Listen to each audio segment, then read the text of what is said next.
Sa video na to, ipapakita ko sa iyo kung paano gumawa ng BioLink website for free. Yes, for free. Yan yung the best part, for free. Sino ba naman ang hindi gusto ng libre, di ba? Okay, so we will be using Canva, so stay tuned. You're watching AllenOnlineTV.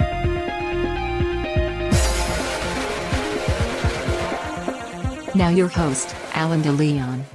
Hi, ako nga pala si Allen De Leon and welcome to the channel. If you're new here, then meron akong welcome gift sa'yo. It's a free ebook entitled The Top 5 Free Tools for YouTube Live Streamers. Ang kailangan mo lang gawin ay i-click mo lang yung link dyan sa description or pwede ka ring mag-visit sa www.allendeleon.com/top 5 free tools. Provide mo lang yung name and email address mo at ipapadala ko kaagad sa email inbox mo. So now, let's get started sa paggawa ng BioLink website using Canva for free, di ba? So, let's head over sa computer screen ko. So, kung ready ka na, let's go!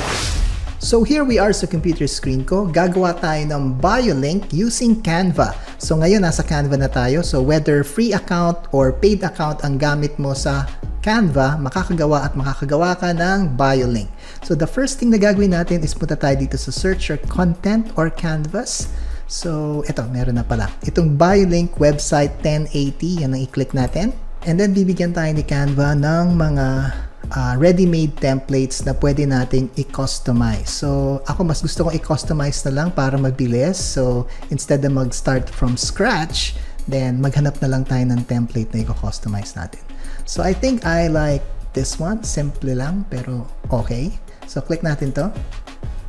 Okay. So, ito sa photo to. Iibahin muna natin to. Siyempre, photo ko lalagay ko dyan dahil gagawa ako ng aking BioLink. So, delete element. Yan. Hindi siya hindi pala siya frame. So, okay lang yan.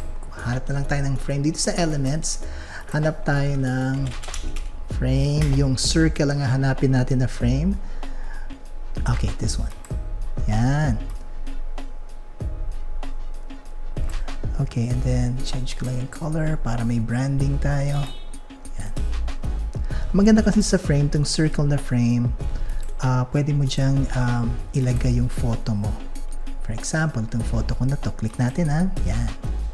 Then, ayan, bigla niyang kinuha. Then, double click mo lang para may ayos natin sa gitna yung photo. See? Yan. Then, diitan lang natin ng konti. There you go. Bibilisan ko lang to guys kasi papalitan ko lang naman yung text dito sa BioLink para hindi kayo mainip. And this one, okay. Change lang natin yung color siguro sa branding natin. And then this one, yung background. Click lang tayo dito sa may background. Yan. Okay. Mas maganda. Mas gusto ko to. Alright. Okay. So ngayon guys, ito na about me, blog, portfolio, contact, social media. So change lang muna natin to siguro this. For the second time around, bibilisan ko lang to guys kasi papalitan ko lang yung text sa buttons. Alright. There you go. And then siguro lalagyan ko na lang ng freebies. For example, yung aking free ebook. Yan. If you have a free ebook, pwede ka rin maglagay. Yan. Yan yung free ebook. So, lilitan ko lang ng konti. There you go. And then, dito tayo sa may text.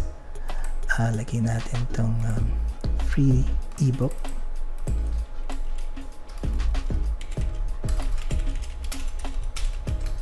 Okay, so maghanap tayo ng download button. Punta tayo sa elements.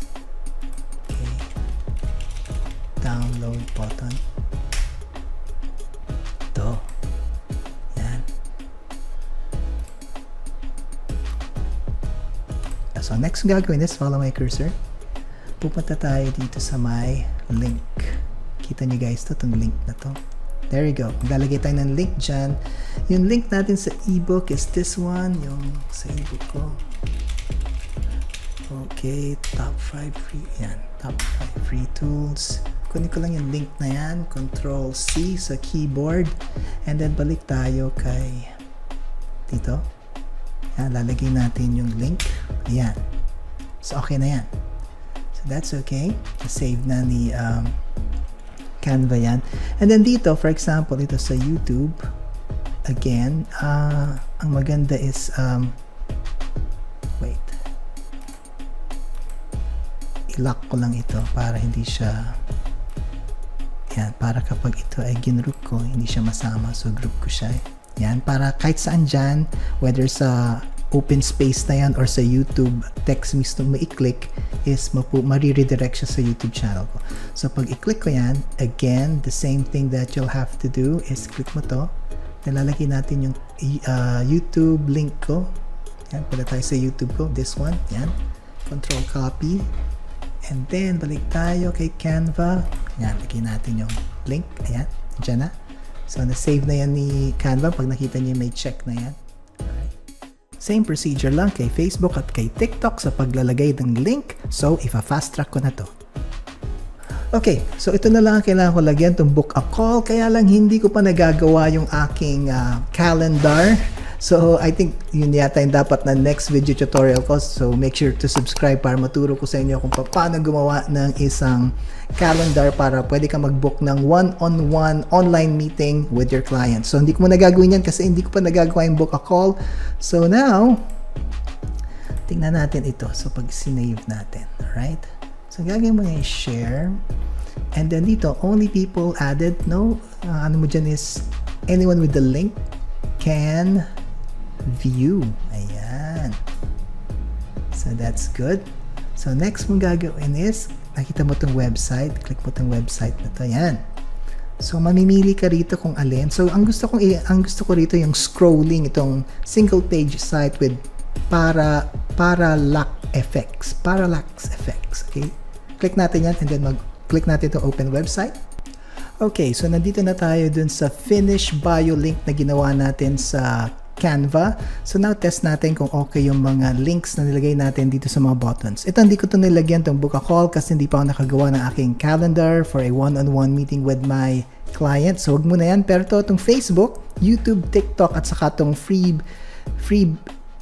dapat pala free ebook to. Anyway, okay lang naman. Free ebook or book download. So okay na yan. So test natin ha. So click natin ng download. Alright. So ayan, napunta tayo dito sa aking free ebook. Okay, dito sa Facebook. So ayan, na-redirect tayo sa Facebook page ko. And then sa YouTube, pag i-click natin. So napunta rin tayo sa YouTube. And lastly, itong sa TikTok, pag i-click natin yung TikTok button sa bio link. Okay, nandito na tayo. So gumagana lahat. Then one more step na kailangan natin gawin. Kung mapapansin nyo, ang haba-haba nitong ating link. So ang gagawin natin, papaikliin natin yan. So all we have to do is i-copy mo lang yan. Control copy and then pumunta ka sa bit.ly. Make sure may account ka sa bit.ly. May free account naman itong bit.ly. So ito, click po itong create. Yan, create link. And then dyan mo ipipaste. Yan. And then click mo itong create. Then i-customize natin yung back half. Halimbawa, lagay mo Allen bio link. And then save. Okay, here we go. Ito yun. So, copy mo lang siya. And then, punta tayo sa new incognito window. And then, pag i-paste mo siya.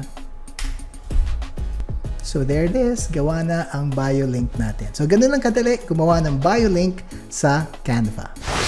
O diba, ang dali lang gumawa ng bio link website using Canva. And the best part, syempre free. And if you would like more video tutorials na free, then I have 2 video tutorials on screen. Yep, just pick one and I'll see you in one of those videos. And don't forget to claim your free ebook. Nandyan lang yan sa description below. Okay, this is Allen De Leon. I'll see you on the next one. Thank you for watching Allen Online TV. Make sure to like this video, write a comment, and don't forget to subscribe. See you in our next video episode.